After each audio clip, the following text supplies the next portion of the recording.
नमस्कार साथीहरू, मेरो नाम नेत्र हो। म पेसाले सेक्युरिटी गार्ड हुँ। आज म तपाईहरूलाई मैले आफैले अनुभव गरेको एउटा भूतको कथा सुनाउन गइरहेको छु। अन्तिमसम्म सुनिदिनुहोला। आजभन्दा 10 वर्ष अघिको कुरा हो। मैले आफ्नो जागिर नेपाल पुलिसबाट रिटायर भएर आफ्नो गाउँ भोजपुरलाई छोडी बसाई सरेर सुविधाको लागि इटहरीमा बस्न थालेको थिए। इटहरीमा मेरो आफन्तले भनेर एउटा सेक्युरिटी कम्पनीमा मलाई काम लगाइदिएका थिए। त्यसै सेक्युरिटी कम्पनीमा काम गर्दा एक दिनको कुरा हो, एकजना कम्पनीको गार्ड जो एउटा गोदाम जस्तो ठाउँमा नाइट ड्युटी गर्थे, ऊ बिरामी भएर मलाई उसको ठाउँमा पठाइयो। त्यो गोदाम कुनै मारवाडीको थियो र विशाल थियो। रातिको 7 बजेपछि मेरो त्यस ठाउँमा ड्युटी थियो र म राति खाना खाएर त्यस ठाउँमा पुगे।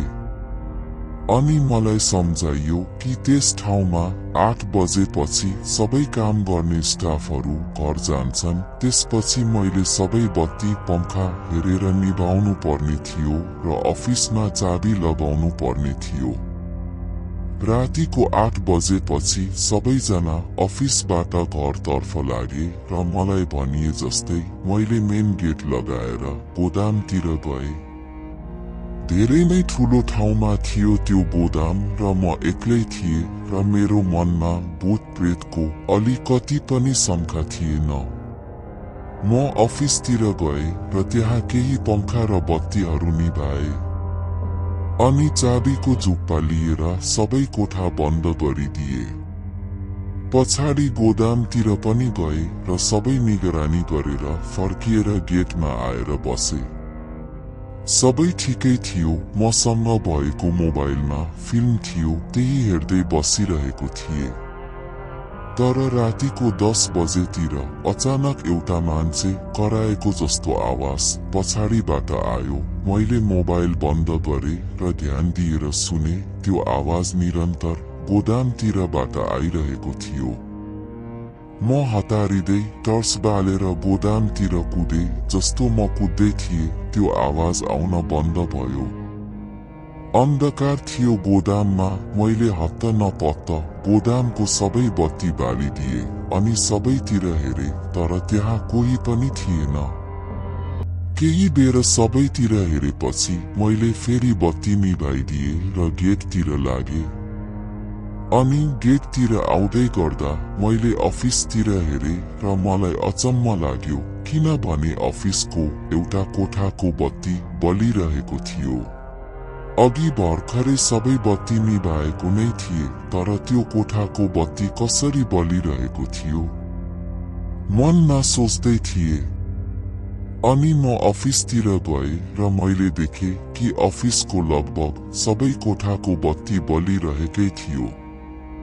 मलाई कोही अरू मान्छे पनि बस्छ कि जस्तो भयो, तर सबै कोठा त बन्द नै थियो र चाबी पनि मैसँग थियो। त्यही पनि मैले त्यहाँ कोही छ भन्दै एक्लै कराए। तर केही जवाफ आएन, किनभने कोही पनि थिएन त्यहाँ।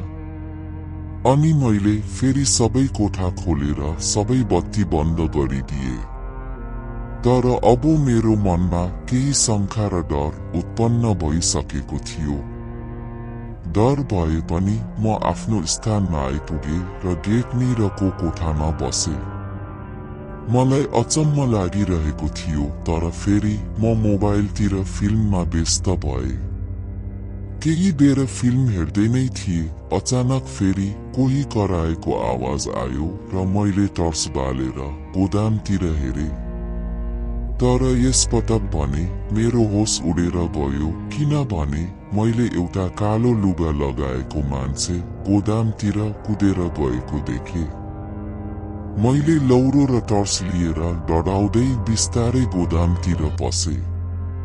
चोर होला भनेर को छ भन्दै कराए, तर फेरि गोदाममा कोही थिएन। मैले कराउँदै गोदामको सबै भागतिर हेरे, तर कोही पनि भेटिएन।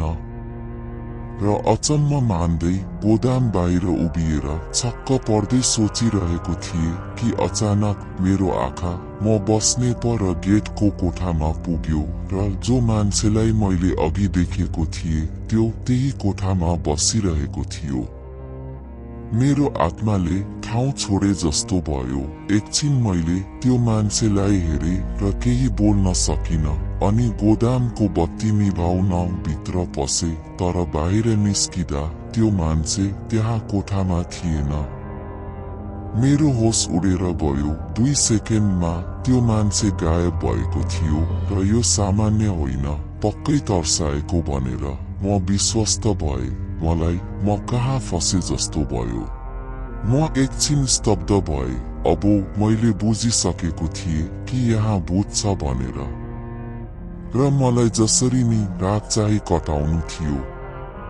त्यसपछि म चुपचाप लागेर आफू बस्ने गेट छेउको कोठामा आएर बसे र मनै सोचे, आज रातभरि मलाई यसरी नै तर्साइरहने रहेछ। त्यसैले मैले कसम नै खाएर बसे, जे भए नि यो कोठाबाट चाहिँ बाहिर निस्किदिन भनेर। किनभने मलाई सकुशल भोलि बिहान घर फर्किनु थियो। मैले मेरो मन डरो बनाएर त्यो रात धेरै नै कालो अनुभवका साथ बिताएको थिएँ। भूत प्रेतले कसरी र के गरेर मानिसलाई तर्साउँदो रहेछ भनेर त्यो रात मैले आफैले नै देखेको थिएँ।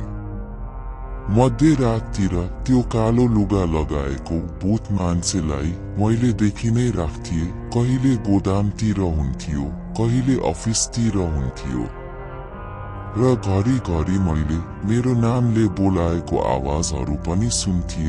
तर म त्यो कोठाबाट पटक्कै बाहिर निस्किन।